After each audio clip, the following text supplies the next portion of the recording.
CBSE words में आपका स्वागत है। तो इस वीडियो में हम क्लास 6 मैथ्स का 12th चैप्टर, इसका नाम है रेशियो एंड प्रपोर्शन, इसकी पेज नंबर 246 पे जो ट्राइदीज दी हुई है वो डिस्कस करेंगे।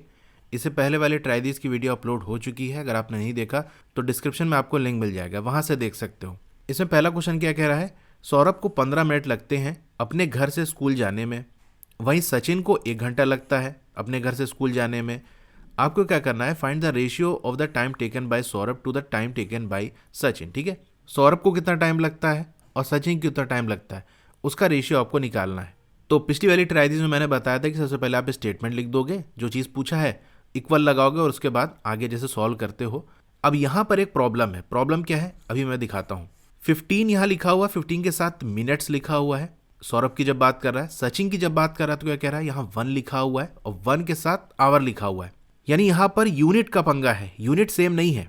पिछली वाली ट्राइदीज में जैसे हम कर रहे थे, जैसे डिस्टेंस वाला हम देख रहे थे तो उसके अंदर दोनों ही किलोमीटर में था, यानी यूनिट सेम थी, तो हमने सिंपल सॉल्व कर लिया, हमें ज़्यादा कुछ झंझट नहीं करनी पड़ी। लेकिन यहाँ पर यूनिट सेम नहीं है, एक तरफ 15 मिनट है और दूसरी तरफ 1 आवर है। ऐसे समझो, अगर मैं कहूँ 1 मिनट और कहूँ 1 घंटा, तो क्या ये दोनों बराबर है? क्या सिर्फ 1 देख के आप कंपेयर कर सकते हो कि 1 1 है, दोनों बराबर है? आप देखोगे कि मिनट और आवर है। यहाँ पर मैं आपसे कहूँ 1 मिनट तक दौड़ो या कहूँ 1 घंटे तक दौड़ो, तो दोनों में फ़र्क है ना। 1 घंटा दौड़ना मुश्किल है, 1 मिनट तो आसान है, यानी ये दोनों बराबर नहीं है। 1 1 देख के हम इसे इक्वल नहीं कह सकते। तो किसी को भी हम कंपेयर करना होता है, या ऐसे समझो यहाँ पर कि जब भी हमको रेशियो निकालना होता है या प्रोपोर्शन निकालना होता है तो हम क्या करते हैं, अगर यूनिट सेम नहीं है, अगर यूनिट सेम है तो कोई बात नहीं, अगर यूनिट सेम नहीं है तो पहला काम है यूनिट को सेम कर लो, 1 बना लो। 1 बनाने का क्या मतलब है, जो हमें मिनट में दिया है उसको आवर में बदल लो, एक काम ये कर सकते हो। या फिर जो आवर में दिया है उसको मिनट में कर लो, यानी ये जो 15 मिनट दिया हुआ है इसको आवर में बदल लो, एक काम तो ये हो सकता है। या फिर जो 1 घंटा दिया हुआ है उसको मिनट में बदल लो, तो मिनट हो जाएगा, सेम हो जाएगी यूनिट। सवाल अब ये है कि हम क्या करेंगे, मिनट को आवर में बदलें या आवर को मिनट में बदलें। एक लॉजिक हमेशा याद रखना, हमेशा ये आपको आसान होगा कि आप बड़ी यूनिट को छोटा बना लो। क्या करो, बड़ी यूनिट को आप छोटा बनाओगे तो उसे सॉल्व करना आसान होगा। इसको मैं आपको एग्जाम्पल से बताता हूँ जिससे आपको याद रहेगा। जैसे मान लो मेरे पास ये एक स्टिक है, ठीक है। अब मैं आपसे कहूँ इस स्टिक को छोटा कर दो, आधा कर दो, तो इस बड़ी स्टिक को छोटा करना आसान है, ऐसे इधर से तोड़ के निकाल दोगे, अलग कर दोगे, लो जी छोटा हो गया। लेकिन वही दूसरी स्टिक मैंने ली ये, और मैं कहूँ इसे बड़ा कर दो। अब स्टिक को कैसे खींच के बड़ा करोगे, छोटे से बड़ा करना मुश्किल है, बड़े से छोटा करना आसान है। तो यही लॉजिक हम यहाँ लगाएंगे, जो बड़ी यूनिट है उसको छोटा बना लेंगे। आवर और मिनट में कौन बड़ा है, आप कहोगे आवर बड़ा है, भाई घड़ी होती है ना, घड़ी की सुई में सबसे तेज कौन सी सुई चलती है, सेकंड वाली, जो कि 1 सेकंड बताती है। उससे धीरे कौन चलती है, मिनट वाली, और सबसे धीरे कौन सी चलती है, आवर वाली। यानी सबसे ज़्यादा टाइम जो लगता है, सबसे बड़ी जो यूनिट है वो आवर की है, उससे छोटी मिनट की है, और सबसे छोटी यूनिट कौन सी है, सेकेंड की है। अब 1 घंटे के अंदर कितने मिनट होते हैं, 60 मिनट होते हैं, ठीक है। तो इस 1 आवर की जगह हम क्या कर लेंगे, 60 मिनट लिख लेंगे। अब यहां पर आप आंसर कैसे दोगे मैं आपको बताता हूं। पहले आप लिखोगे time taken by Saurabh to reach school, आगे पूरा भी लिख सकते हो, फ्रॉम हिज हाउस इतना भी लिख सकते हो, या सिर्फ स्कूल ही तक लिख दो तो भी काम चल जाएगा, ठीक है।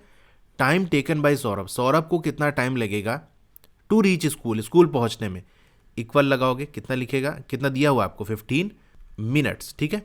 अगली लाइन में आप लिखोगे time taken by Sachin to reach school, equal लगाओगे, सचिन को कितना टाइम लगेगा, आपको दिया हुआ है 1 आवर। जैसे मैंने बताया यूनिट को हम सेम कर लेंगे, 1 घंटे के अंदर 60 मिनट होते हैं, 1 आवर दिया हुआ है, यानी इसे लिख लोगे आप 60 मिनट्स।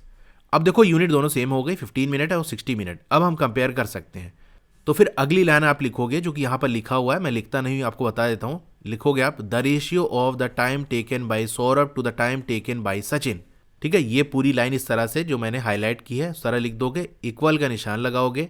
किसकी बात पहले कर रहा है, सौरभ की बात कर रहा है, तो सौरभ वाला टाइम लिख दो। सौरभ वाला टाइम कितना है, देखो 15 मिनट है, तो हमने ये 15 लिख दिया। फिर किसकी बात हो रहा है, पहले सौरभ की बात कर रहा है, फिर सचिन की बात कर रहा है, तो सचिन वाला जो होगा वो नीचे आएगा, यानी डिनोमिनेटर में आएगा।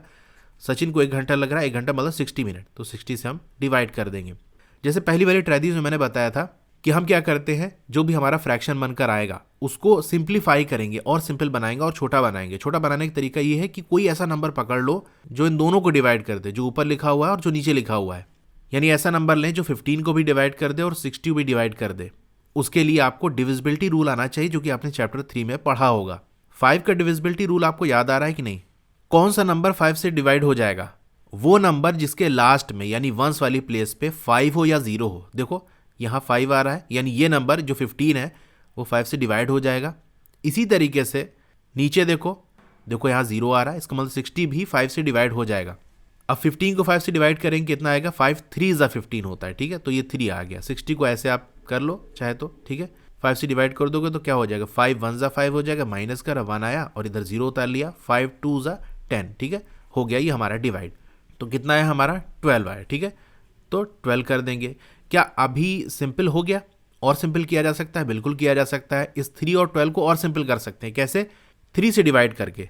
3 को 3 से डिवाइड करो, कितना आएगा? 3 1 ज़ा 3 होता है। और 12 को 3 से डिवाइड करो, 3 4 ज़ा 12, तो 1/4 आ गया। इसे रेशियो में कैसे लिखेंगे? जो ऊपर वाला है उसको पहले लिखे, रेशियो को निशान लगाए, 1:4। ये हो गया हमारा आंसर, ठीक है, पहले वाले पार्ट का। सेकंड वाला देख लेते हैं। इसमें cost of a toffee is 50 paisa and cost of a chocolate is 10 rupees. Find the ratio of the cost of a toffee to a cost of chocolate.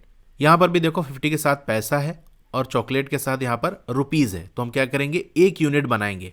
दोनों यूनिट अलग है, एक तरफ रुपीज़ है, दूसरी तरफ पैसा है।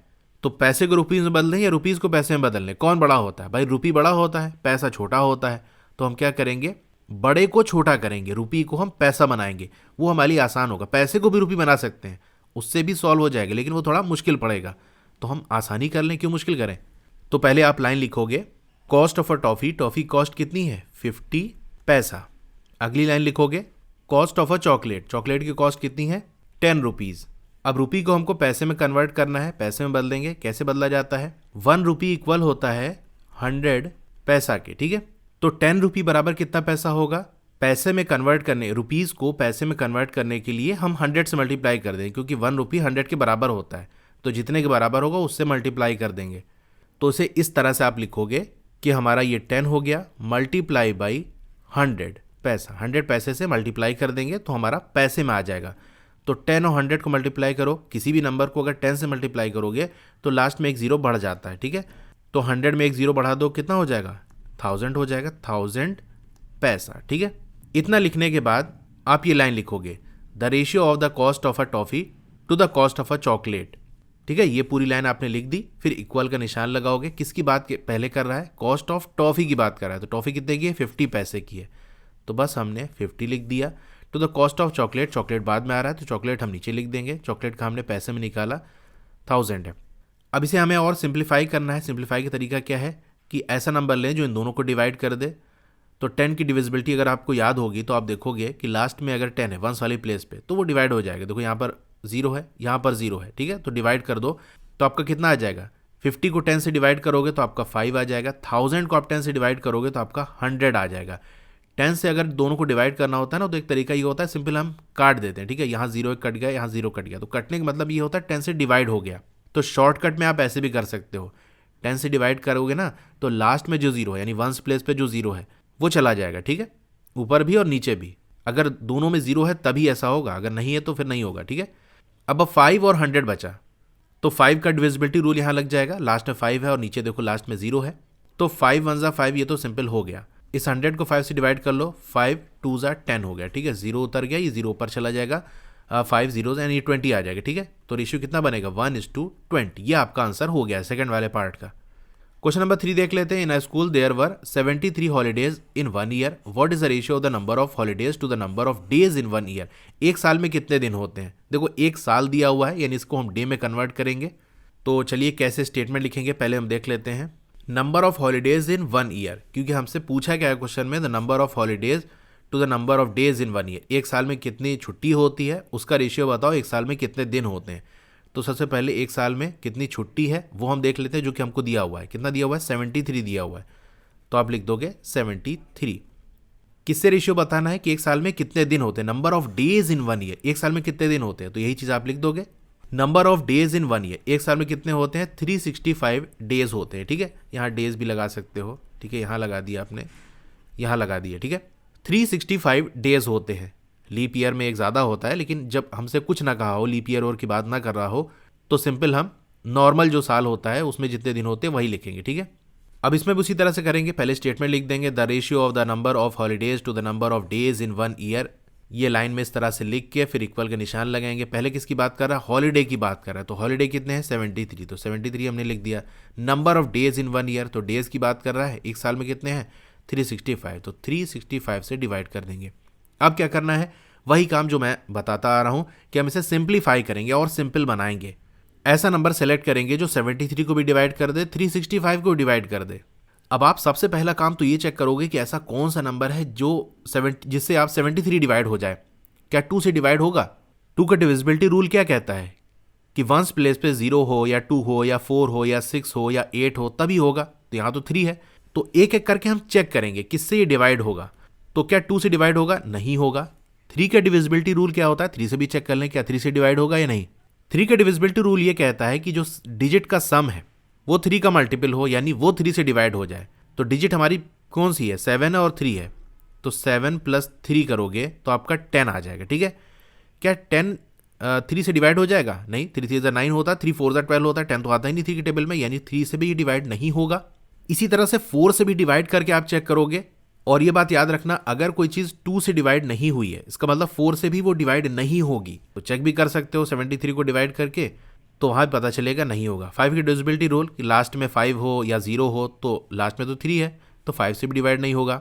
7 का रूल आपको पढ़ाया नहीं गया, लेकिन फिर भी आप 7 से डिवाइड करोगे, देखो 7 10 या 70 होता है, 3 रिमाइंडर बच जाएगा, यानी आगे भी 7 11 अभी अगर जाओगे तो वो 77 हो जाएगा, 73 नहीं आएगा। इसका मतलब 7 से भी डिवाइड नहीं होगा। 3 से डिवाइड नहीं हुआ, इसका मतलब 9 से भी डिवाइड नहीं होगा। 9 का डिविजिबिलिटी रूल भी चेक कर सकते हो, या 9 से डिवाइड करके भी चेक कर सकते हो। फिर आया 11 का डिविजिबिलिटी रूल अगर आपको याद होगा, वहाँ से भी आप इसे चेक कर सकते हो, या सिंपल आप छोटा सा नंबर है 11 से डिवाइड करके वैसे भी चेक कर लो। 11 7 या 77 होता है, 11 6 या 66 होता है, तो 66 के ठीक बाद 11 7 या 77 आ जाएगा। 73 तो आया ही नहीं, यानी 11 के टेबल में भी नहीं आएगा। तो ये 11 से भी डिवाइड नहीं हो रहा, बस यहीं तक चेक करना, ऐसा नहीं कि चलते चले गए 1000 2000 तक, बस 11 तक देख लो। आपको इतना ही पढ़ाया गया ना, बस इतना। अगर यहाँ तक किसी से डिवाइड नहीं हुआ, इसका मतलब वो प्राइम नंबर है। क्या होता है प्राइम नंबर? का नहीं पढ़ा तो इतना समझो कि ये फिर किसी से डिवाइड नहीं होगा, ये सिर्फ 1 से डिवाइड होगा या खुद से डिवाइड होगा। खुद से मतलब ये 73 से डिवाइड हो जाएगा, 73 1 या 73 हो जाएगा, या फिर 1 से होगा। तो जब ऐसा नंबर आ गया, इसका मतलब ये जो फ्रैक्शन है ये सॉल्व होकर एक ही रास्ता है कि 73 से हम इसे डिवाइड कर दें, ऊपर नीचे दोनों। ठीक है, देखो मैं शॉर्ट में बता सकता था कि ये प्राइम नंबर है, डिवाइड नहीं होगा, लेकिन फिर आप सीखते कैसे, आपको कैसे पता चलता अगला कोई नंबर आ गया कि वो डिवाइड होगा या नहीं। ऐसा कोई नंबर आए तो आपको एक एक करके चेक करना पड़ेगा, टाइम जरूर लगेगा लेकिन आपको चेक करना पड़ेगा, और कोई रास्ता नहीं है। तो 73 1 73 1 हो जाएगा। अब आगे आपको क्या करना है, इस 365 को 73 से डिवाइड करना। आपको 73 का टेबल पढ़ा है, हमको तो कुछ आता नहीं है। तो देखो एज अ टीचर मुझे एक्सपीरियंस है, मैं ये जानता हूँ कि ये जो 365 वो 73 से पूरी तरह से डिवाइड हो जाएगा, ये पक्की बात है, क्योंकि आपको यही इतना डिफिकल्ट दे दिया कि एक प्राइम नंबर ऊपर दे दिया जिसकी पहले आपको डिविजिबिलिटी चेक करनी है। अब इतना टफ नहीं करेगा कि नीचे वाला भी डिवाइड नहीं हो रहा, फ्रैक्शन बनना है। ठीक है, तो ऐसा नहीं किया जाएगा, यानी ये पूरा डिवाइड हो जाएगा। सवाल ये है कि कितने टाइम्स ये जाएगा, डिवाइड करके क्या नंबर आएगा, कैसे पता करें। तो एक एक करके चेक भी कर सकते हो। 73 को एक बार 2 से मल्टीप्लाई कर लो, एक बार 3 से मल्टीप्लाई करो, 4 से, 5 से, 6 से, इस तरह करके देखो किससे आ रहा है। एक सिंपल तरीका मैं आपको बता देता हूँ जिससे आप चेक कर सकते हो कितने टाइम्स जाएगा। आप क्या कर लो, जिसका भी टेबल आपको पढ़ना है, जिससे डिवाइड करना है, उसकी वंस वाली प्लेस पे कौन सी डिजिट है देख लो, कौन सी है, ये 3 है। ठीक है, अब 3 का टेबल आप पढ़ो। कब तक आपको पढ़ना है? जब तक ये जो नीचे आपको दिया हुआ है नंबर, उसकी वंस वाली प्लेस पे जो नंबर है वो ना मिल जाए। 3 1 जा 3 होता है, 3 2 जा 6 होता है, लास्ट में हमारा 5 आना चाहिए, अभी नहीं आया। 3 3 जा 9 होता है, अभी भी नहीं आया। 3 4 जा 12, तो 12 में देखो वंस वाली प्लेस पे 2 है, अभी भी नहीं आया। 3 5 जा क्या होता है, 15 होता है। अब 15 में देखो यहाँ वंस वाली प्लेस पे 5 है, और 365 यहाँ पर भी 5 है। इसका मतलब ये जो 73 है वो 5 टाइम्स आपको मल्टीप्लाई करना पड़ेगा। तो चलिए हम इसे करके देख लेते हैं। 73 को 5 से मल्टीप्लाई करिए। ये मैंने शॉर्ट में बता दिया कि आसानी से आप कैसे पता कर लोगे किससे डिवाइड होगा, वरना एक एक करके आप देख सकते थे। 2 से, 3 से, 4 से, एक एक बार करके देखो कितने टाइम्स आता है। 5 3 जा 15, 15 का 5 यहाँ 1 कैरी, 5 7 जा 35, जो 1 कैरी था वो ऐड हो जाएगा, 36 हो जाएगा, 365 हो गया ना, यानी 73 5 जा 365 आएगा। तो यहाँ पर क्या आंसर आएगा, 5 आ जाएगा। तो प्रॉपर आंसर 1:5।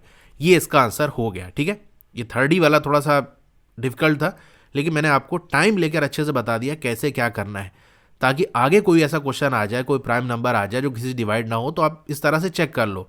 और फिर कैसे डिवाइड करना है, जिससे डिवाइड करना है उसकी वंस वाली प्लेस देख लो, और जिसको डिवाइड करना है उसकी वंस वाली देख लो। जिससे डिवाइड करना है उसकी वंस वाली प्लेस का टेबल पढ़ना स्टार्ट कर दो, तब तक पढ़ो जिसको डिवाइड करना है उसकी वंस प्लेस पे जो डिजिट है वो ना आ जाए। तो 3 5 15 आता था, तो 15 के लास्ट में 5 आ रहा है, और 365 में भी 5 है, तो 5 और 5 सेम हो गया ना। तो ये समझ में आ गया कि 5 टाइम्स जाएगा। ठीक है, तो ये ट्राई हमारी कंप्लीट हो गई। पिछली जो ट्राई है, आगे जो भी आएगा या और भी जो सब्जेक्ट्स हैं उनकी वीडियोस देखनी है तो सबका लिंक आपको डिस्क्रिप्शन में मिल जाएगा। कोई प्रॉब्लम है, नहीं मिले तो मुझे कमेंट कर देना, मैं सारी चीज़ें आपको अच्छे से बता दूंगा। ठीक है, और भी ट्राइडीज या एक्सरसाइज के क्वेश्चन के सोल्यूशन की वीडियो देखनी है तो इस तरह से आपका मोबाइल होगा, पहले वीडियो को लाइक कर लो, इधर लाइक का बटन है, और चैनल को सब्सक्राइब कर लो, उसके बगल में एक बेल का आइकन है, उसको दबा के ऑल पे क्लिक कर देना है। इससे नई वीडियो आते ही आपको मैसेज आ जाएगा। वीडियो के नीचे देखोगे राइट साइड कॉर्नर में एक डाउन एरो का सिंबल बना होगा, वहां आपको क्लिक करना है। स्क्रॉल डाउन करोगे तो यहाँ देख सकते हो class 6 maths chapter wise playlist. तो यहाँ पर चैप्टर वाइज प्लेलिस्ट है, जिस चैप्टर की वीडियो देखनी है उसके सामने वाले ब्लू कलर पे लिंक करोगे तो वो प्लेलिस्ट ओपन हो जाएगी। Okay, thank you.